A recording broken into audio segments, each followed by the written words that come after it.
Salve, salve! Bom dia a todos, boa tarde, boa noite, boa madrugada. Estou aqui com meu amigo Dorival Valtrudes para mais um encontro de estudos de informativo.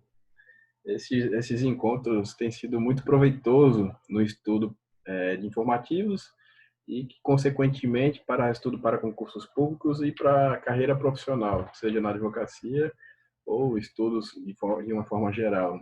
Na verdade, meu amigo, e hoje a gente vai fazer a revisão do informativo 974, que são dois informativos bem curtinhos, e vamos entrar com 8 julgados do informativo 975 do STF. E a nossa fonte de estudo, nossa fonte de pesquisa, são os informativos comentados do professor Márcio Cavalcante. Tá joia? Meu amigo, queira dar as boas-vindas para o pessoal também. Fala, galera!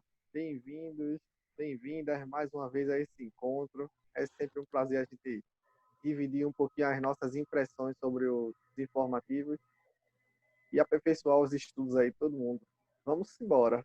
Bora! Hoje é domingo, já é que dia? Já estou até perdido no dia da semana. 14 de junho. 14 de 14 de junho. junho. Quem fez promessa para Santo Antônio ontem fez. Quem não fez, É verdade. Então, aqui, ó, no dia domingo de manhã, estudando os informativos. Meu amigo, 974, faça as honras. vamos lá. Direito Civil, DPVAT. A regulação do DPVAT e do DPEM deve ser feita por meio de lei complementar, nos termos do artigo 192 da Constituição Federal de 88, não podendo, portanto, ser tratada por medida provisória. E direito tributário, imunidade tributária, o livro eletrônico e suportes exclusivamente utilizados para fixá-lo gozam de imunidade tributária. Veja que foi bem tranquilo, né? Foram dois informativos curtos, né? Essa primeira de direito civil foi relacionada à extinção do DPVAT, né? Acho finalzinho de 2019, que o presidente da República, por medida provisória, pretendeu extinguir os seguros obrigatórios, né? Que a gente até brincou no vídeo anterior que DPEM, né? Não tem nada a ver com o DPEM, né? Na, Depende. na área penitenciária, que é seguro obrigatório na área de embarcações, né? E o DPVAT é seguro obrigatório nos veículos terrestres. Então, tem que ser feito por meio de medida complementar, e não por meio de medida provisória. E a imunidade tributária dos livros e o e-readers, né, que a gente até estava discutindo atualmente, que tanto os livros eletrônicos quanto os seus suportes, né, o Kindle, né, o Kobo, o Leve, O né, leve. eles também gozam de uma imunidade tributária. Então, isso só foi para a gente revisar o informativo anterior dentro da nossa sistemática de estudo. A gente, toda vez que inicia um novo informativo, a gente faz uma breve revisão do anterior.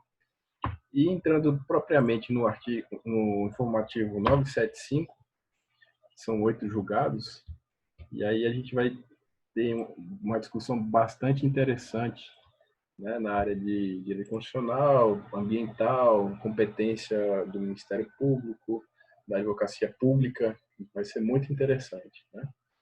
E aí, que mais? Direito administrativo, direito penal e direito do trabalho. Então, ou seja, esse aí é um informativo multidisciplinar, né? Que vai abarcar várias matérias. Meu amigo, então vamos começar. Pode, por gentileza, fazer a leitura. Deixa eu colocar a gente Vamos aqui. lá, 975.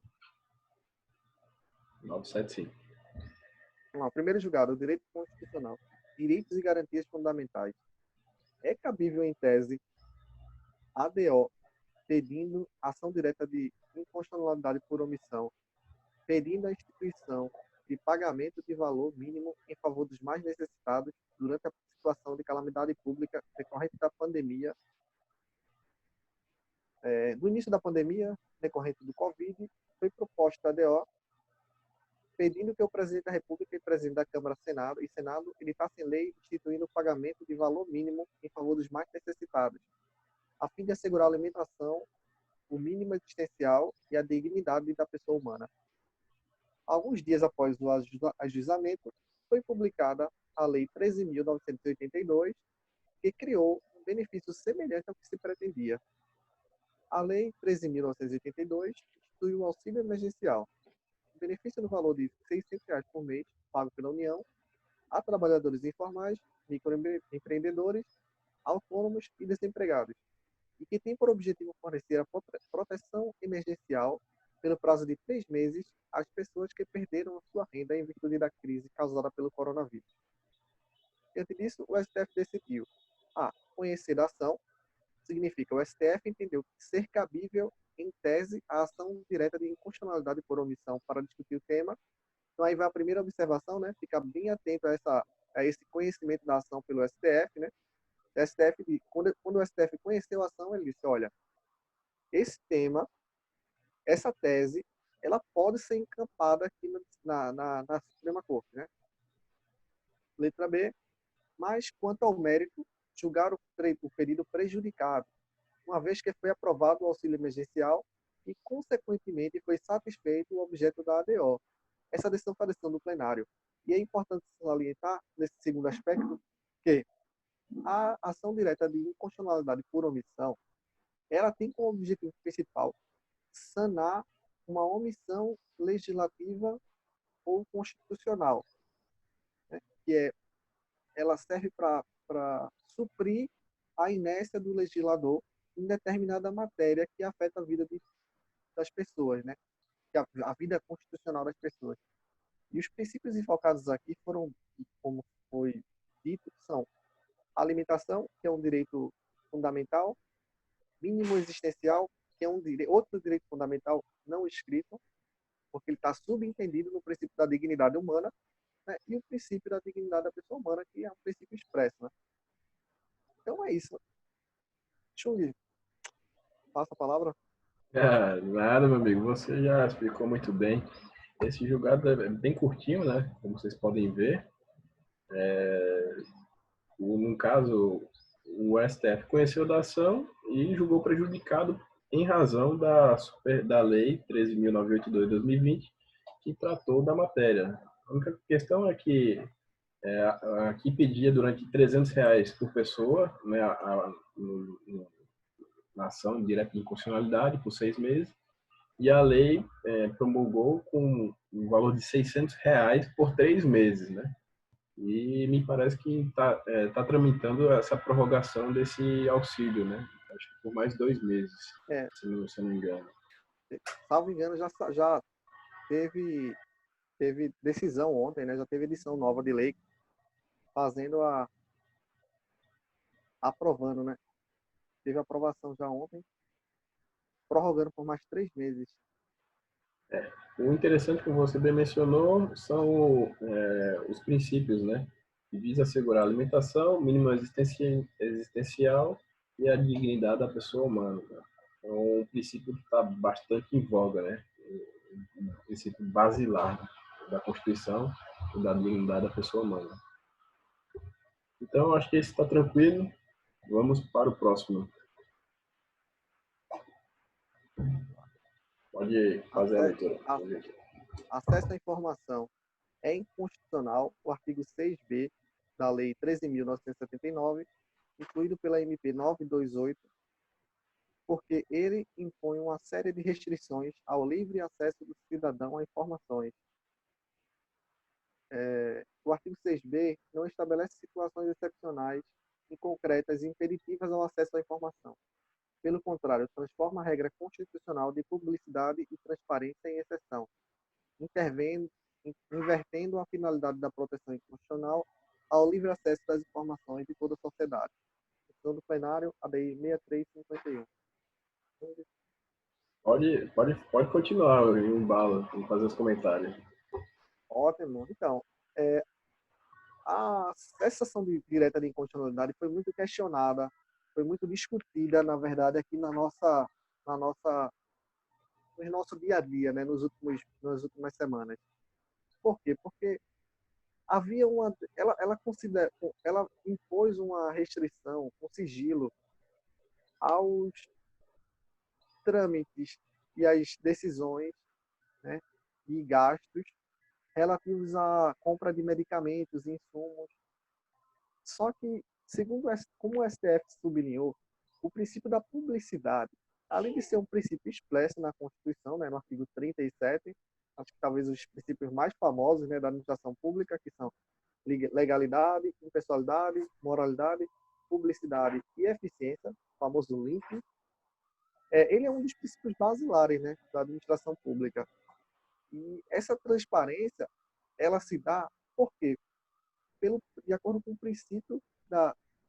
É um princípio, né? Essa transparência, na verdade, é um princípio que decorre, na verdade, da necessidade da democracia, da efetivação de outra garantia, que é a democracia participativa, onde cada cidadão ele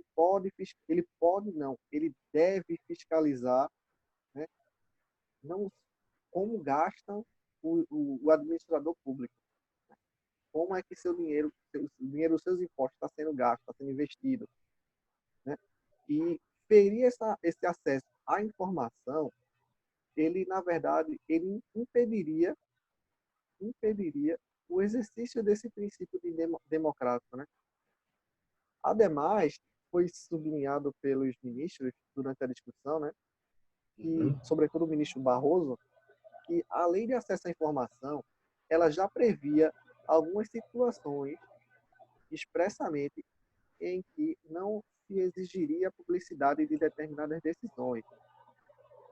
Mas essas situações, elas necessitariam ser embasadas por razões fáticas e jurídicas para demonstrar o motivo da recusa, né? Total ou parcial, né? Ao acesso pretendido pelo cidadão. Então, assim, criar mais um mecanismo, mais uma lei, uma norma em branco para que o administrador impusesse sigilo sobre compras de insumos seria ferir toda essa instrumentalidade que a lei já conferiu para o cidadão, né? Na verdade, é como ferramenta de fiscalização, né? Então, a população, né, como nesse regime de democracia representativa, participativa, só vai poder saber se o Estado, os gestores públicos estão gastando corretamente o dinheiro, se houver transparência, se houver realmente o princípio da publicidade. Ora, em um contexto de pandemia, em que se está havendo dispensa de licitação, inexigibilidade de licitação, a possibilidade, vou dizer probabilidade, mas a possibilidade de ocorrer desvios de conduta é grande. Então, né, por isso que não se pode restringir essa transparência, essa publicidade do acesso à informação. Inclusive,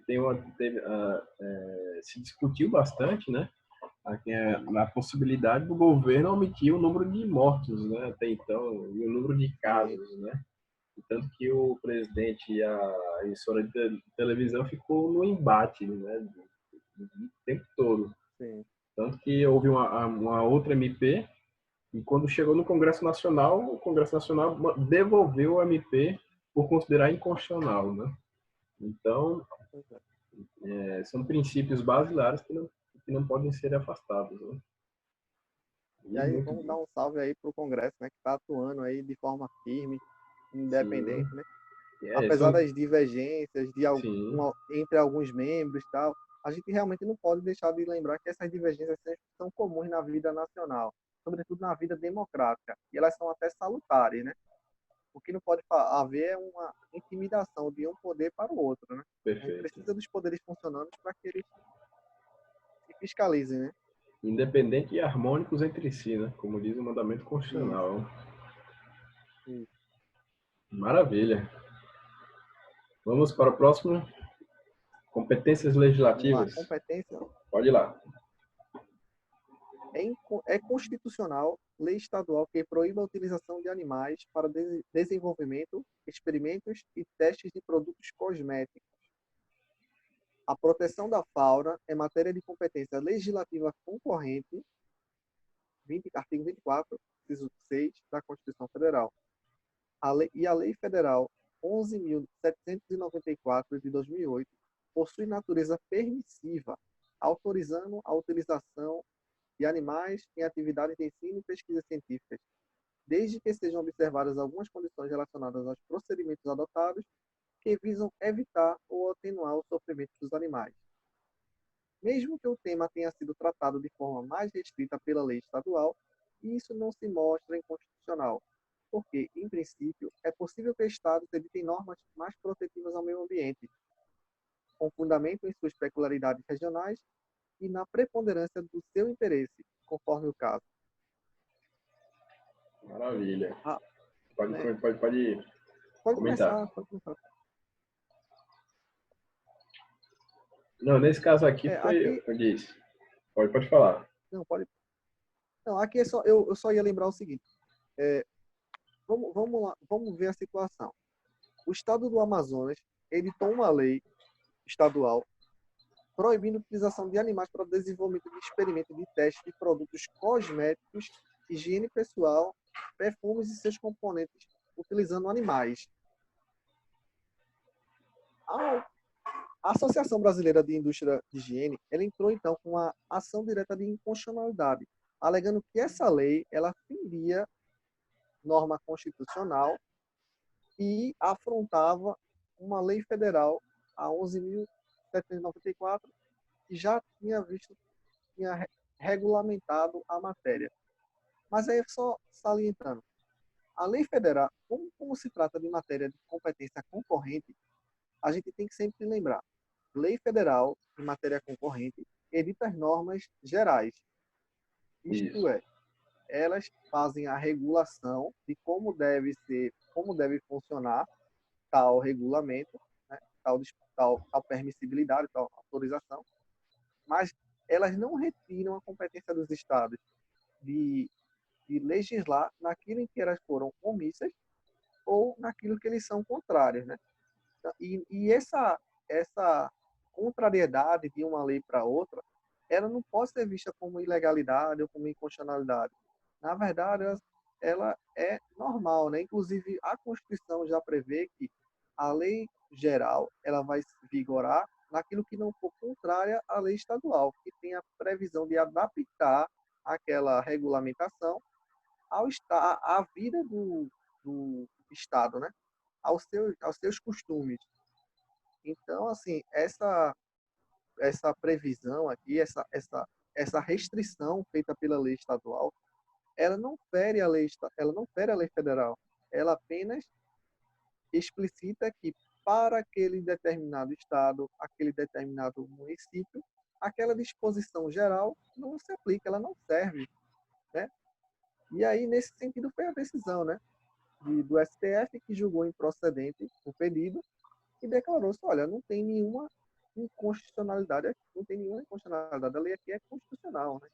E deu essa verdadeira aula de competência concorrente, né, e de interpretação legal, né, entre leis estaduais federais de competência geral e leis estaduais de competência residual, né? Maravilha, rapaz. Não tenho nem o que acrescentar, uma vírgula. Você que deu uma verdadeira aula da aula.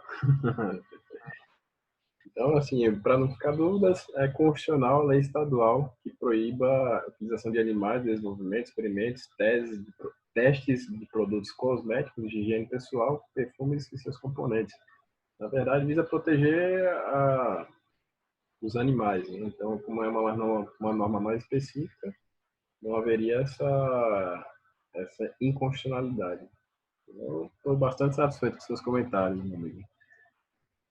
E aprendi muito também. Relembrei, revisei, né, a questão da competência concorrente e que cai em prova demais também. Então, vamos seguindo. E aí, Ministério quer Público. dar uma lida nisso aí? Então, vamos lá. É constitucional lei complementar estadual que preveja que compete exclusivamente ao Procurador-Geral de Justiça interpor os recursos extraordinários ao STF e STJ. Então, para aqueles que pretendem concursos de Ministério Público, é um informativo que tende a cair nas provas. Seguinte, a Lei Orgânica Estadual do Ministério Público pode atribuir privativamente ao Procurador-Geral de Justiça competência para interpor recursos dirigidos ao STF e STJ. Ou seja, a lei orgânica estadual, né? Então, ela pode prever essa prerrogativa do Procurador-Geral de Justiça. Dessa forma, não há inconstitucionalidade formal nessa previsão. Isso porque a Lei Federal 8625 de 93, que é a Lei Orgânica Nacional do Ministério Público, não pormenoriza, quase que não sai, eu lembrei do soletrando do Luciano Huck, a atuação dos procuradores gerais e do procurador de justiça em sede recursal. E por expressa indicação do artigo do CAPT, né, do seu artigo 29, o rol de atribuições dos procuradores gerais de justiça não é exaustivo, de forma que as leis orgânicas dos Ministérios Públicos estaduais podem validamente ampliar tais atribuições.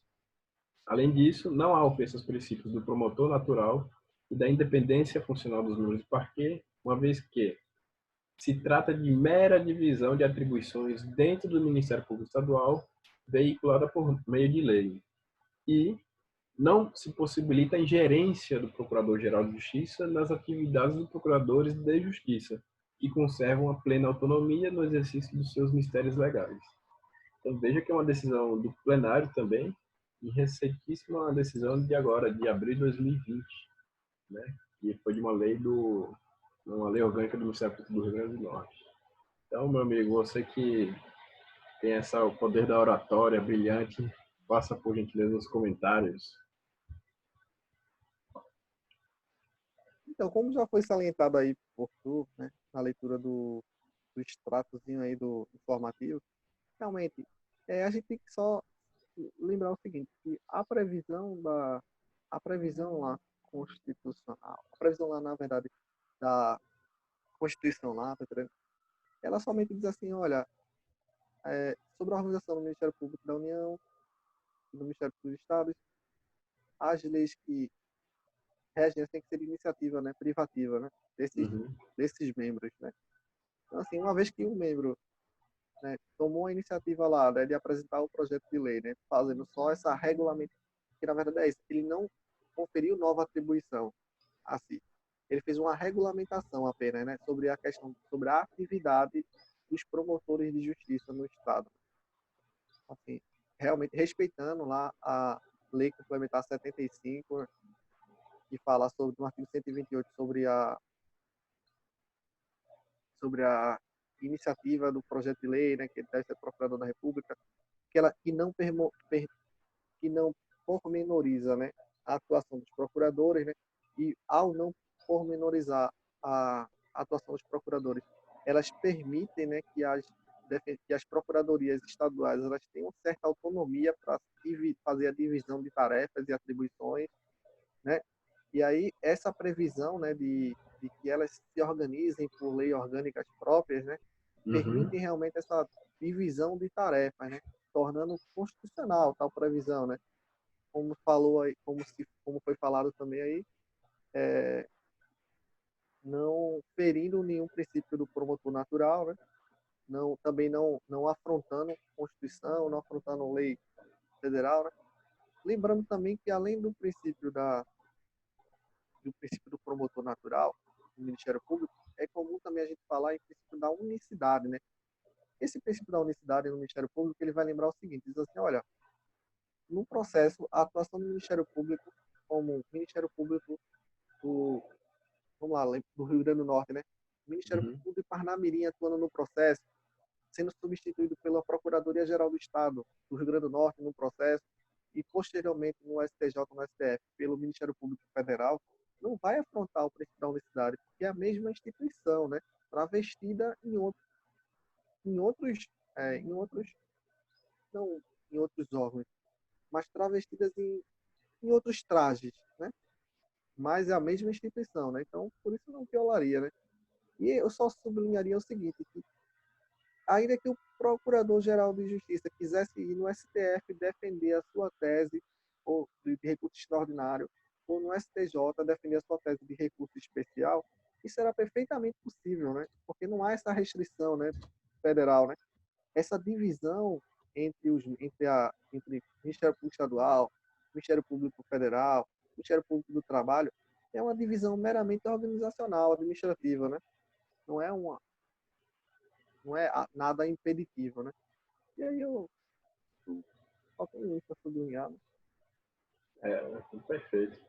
Eu só registraria que foi uma ADI, né, uma ação direta de inconstitucionalidade, ajuizada pelo Procurador-Geral da República, né, e ele alegou, né, que essa norma estadual do Rio Grande do Norte estaria em desacordo com a Lei Orgânica Nacional do Ministério Público e, como você bem mencionou, né, essa reserva de competência a Procurador-Geral de Justiça, que é no âmbito dos estados, poderia ofender os princípios do promotor natural e independência funcional dos membros, né? Como você mencionou, trata-se apenas de uma repartição de competências internas, né? Então, que não haveria essa inconstitucionalidade. Acho que basicamente. Poxa, Vitor. Oi. Aí eu só vi aqui uma coisa que a gente não tinha comentado, né? Aí alguém poderia perguntar assim em casa, certo, mas eu, promotor de justiça, não estaria, se eu tivesse interesse de interpor eu próprio, o recurso especial, o recurso extraordinário, isso daí, essa atitude do Procurador-Geral de Justiça, essa lei, ela não afrontaria também a independência funcional? E a gente sabe que não, né? Que realmente a divisão de atribuições, ela não tira, não, ela não impossibilita, né? Não é uma ingerência, né? Do PGJ a atividade do promotor de justiça, né? Por quê? Porque ele continua lá com autonomia no exercício dos seus mistérios legais, né? Apenas houve uma regulamentação de funções, né? Só ia sublinhar isso. E teve outra situação interessante que o professor Márcio destacou. Ó, se o Ministério Público Estadual é parte em um processo e houve recurso para o STJ e STF, ele poderá atuar diretamente neste recurso ou ele precisará da participação do MPF? Uma pergunta muito boa, né? Justamente. E aqui ele responde: poderá atuar sozinho, sem a participação do MPF, Ministério Público Federal. O Ministério Público Estadual tem legitimidade para atuar diretamente, como parte em recurso submetido, a julgamento perante o STJ e o STF, como você bem mencionou. Esse tema foi pacificado pela STF, que fixou a seguinte tese, que aí foi tese, o tema 946, né, de repercussão geral, né, em que foi decidido o seguinte: os Ministérios Públicos do Estado e do Distrito Federal têm legitimidade para propor e atuar em recursos e em meios de impugnação de decisões judiciais em trâmite no STF e no STJ, oriundos de processo de sua atribuição, sem prejuízo da atuação do MPF. Então, a definição de que o Procurador-Geral de Justiça é quem irá atuar nesse recurso é uma regra de competência interna, que pode ser feita por meio de lei complementar estadual, considerando a divisão de atribuições dentro do Ministério Público Estadual, como você bem mencionou, bem pontuou, bem Pois é, sublinhou. e inclusive essa tese, nesses mesmos termos, ela é extensível à defensoria. A internet Inclusive aqui. essa tese, nesses mesmos termos, ela é extensível à defensoria pública, às defensorias públicas estaduais, né? E eu até tinha comentado com o Rigo, né, Chavito? Sim. E o defensor do Rio Grande do Sul, salvo engano, o Thiago Feinstein, há alguns anos atrás, ele fez esse questionamento, né, sobre a questão da possibilidade da defensoria estadual defender duas suas ações diante do STF ou STJ, e o STF sinalizou positivamente, justamente alegando essas mesmas situações aí, né? O princípio da Uhum. unicidade, apesar de ser o mesmo órgão, não impede a defensoria de atuar no STJ e STF. Na verdade, a previsão de defensoria da União poder atuar representar as defensorias estaduais é uma divisão meramente organizativa, visando maior eficiência, diminuição dos gastos, né? Mas ela não é impeditiva. Então, se você, defensor público estadual, quer ir em Brasília lá defender, encampar uma de suas teses, fala com o defensor geral aí. A possibilidade, ela existe, ela é real, né? E Uhum. até aconselhável, né? Porque às vezes a defensoria encampa algumas teses que são locais, né? Então, nada melhor do que os próprios membros, né, que atuam, que veem essa necessidade, e lá, né, no STF tentar ajudar aí a formar nossa jurisprudência. Perfeito. É bem pontuada aqui a questão das defensorias, né? Só fazendo um parênteses, A Defensoria Pública é relativamente nova, nasceu com a Constituição de 88, e estamos em 2020 e ainda assim tem pessoas que não sabem sequer da existência da Defensoria Pública ou o que a Defensoria faz, né? E está lá a previsão constitucional, no artigo, se não me falha a memória, 134, que prevê que o Estado prestará assistência integral, jurídica integral, de forma gratuita, né? Que é regulamentada pela Lei Complementar 80 de 94.